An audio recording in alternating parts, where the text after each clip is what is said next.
लाल कास्टूमचा पैलवान पृथ्वीराज पाटील मुंबई उपनगर, निळ्या कास्टूमचा पैलवान वेताळ शेळके सोलापूर जिल्हा, सरपंच म्हणून रवी बोत्रे सर पुणे, साईड पंच म्हणून प्राध्यापक मंगेश डोंगरे सर छत्रपती संभाजीनगर, आखाडा प्रमुख म्हणून हनुमंत जाधव सर PSI सांगली आणि ज्युरी म्हणून प्राध्यापक डॉक्टर बंकट यादव सर आणि आदरणीय नवनाथ कुमार सर अशी कुस्ती लागलेली आहे। कर्जत नगरीमध्ये कोण होणार 66वा महाराष्ट्र केसरी?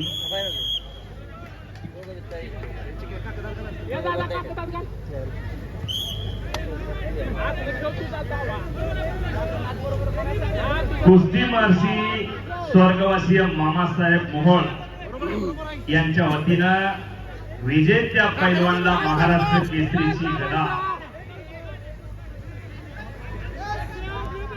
हो बापरे बाप,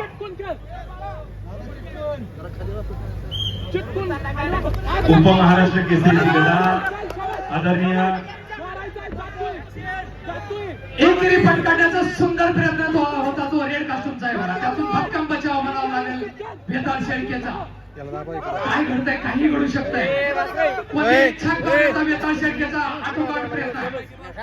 दोन्ही पैलवानांना गाढ अनुभव स्पर्धेचा आहे, मोठ्यामध्ये पट काढलेला आहे बघा, एकेरी पट काढलेला आहे, कोणती एक छकडावाची सुंदर पकड आहे, दोघांनाही समान संधी होती आणि थोडी आरामात कुस्ती म्हणून परत खडाखडीला सुरुवात होते बघा। राज्य राष्ट्रीय स्पर्धेचा दोन्ही पैलवाना अनुभव असणारे पैलवान, रेड कास्टूम मध्ये लढतोय तो माजी महाराष्ट्र केसरी पैलवान आहे आणि एक आक्रमक कुस्ती करण्याचा हक्कभर असणार आहे तो वेताळ शेळके। वॉर्निंग काय दिलेलं आहे, पॅसिव्ह दिलेलं आहे।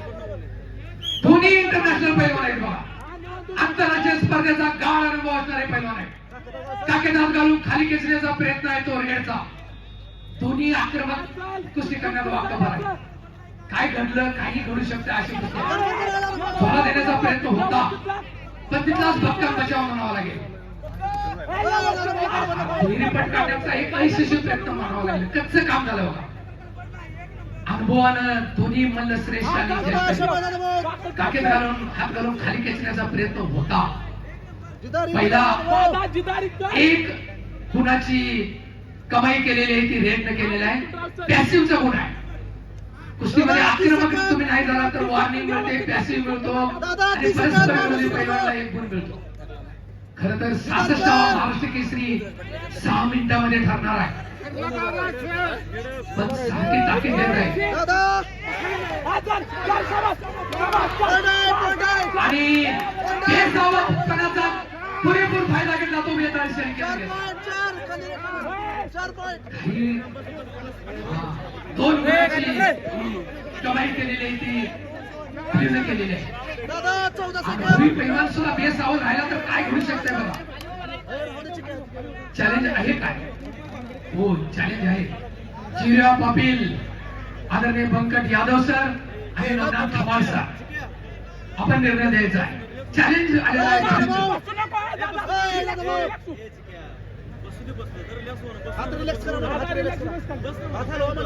दिनेश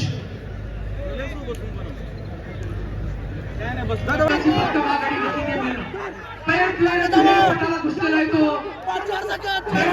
पृथ्वीराज पाटील, सुंदर तो हिरी पटाची पकड आहे, तितकाच भक्कम बचाव करावा लागेल आणि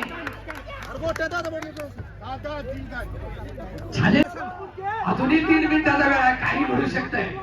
तर पहिल्या हाफमध्ये 5 न कुस्ती चालली, परत खाली बसा पलीकडल्या बाजूला दुहेरी पट काढण्याचा एक यशस्वी प्रयत्न करावा लागेल, तेवढा भक्कम बचाव खाली खेचण्याचा आटोकाट प्रयत्न सुरू आहे। होऊ शकते, दोन्ही आंतरराष्ट्रीय स्पर्धेत गाढ अनुभव असणारे पैलवान आहे आणि परत एकदा पहिल्या स्थितीमध्ये कुस्ती बाहेर गेल्यामुळे पुन्हा खडाखडीला सुरुवात झालेली आहे। 1-5 स्कोर आहे। 2 मिनिटं वेळ शिल्लक आहे बघा. अजूनही काही घडू शकतंय. महाराष्ट्र केसरीची अंतिम कुस्ती कोण होणार 66वा महाराष्ट्र केसरी याचा फैसला अवघ्या काही मिनिटांमध्ये होणार आहे. चालू असलेल्या कुस्तीचा गुणफलक 1-5. लाल मुंबईचा आणि लोकांचा घेऊन घेतला 2 गुणांची कमाई केली वेताळ शेळकेनं सोलापूरच्या. 1 मिनिट 24 सेकंद टाइम. कुस्ती अतिशय तोलामोलाची, श्वास रोखून धरणारी कुस्ती. कुणाच्या खांद्यावर महाराष्ट्र केसरीची गदा विराजमान. पंचाचा निर्णय अंतिम असेल आणि घोट्यातून इंटरनॅशनल पैलवान, इंडियन आर्मीचा पैलवान तिथं मोहनी नावाची एकदम कोचिंग करा. 25 एकदम कोचिंग करा. बापरे बाप. शेवटचे अवघे 30 सेकंद. 1-7 हल्ला धडकावून लावला वेताळ शेळकेनं. पृथ्वीराज पाटलानं घोट्यातून फटका लावला. अवघ्या 20 सेकंदामध्ये काढला. गोल होणार 66वा महाराष्ट्र केसरी.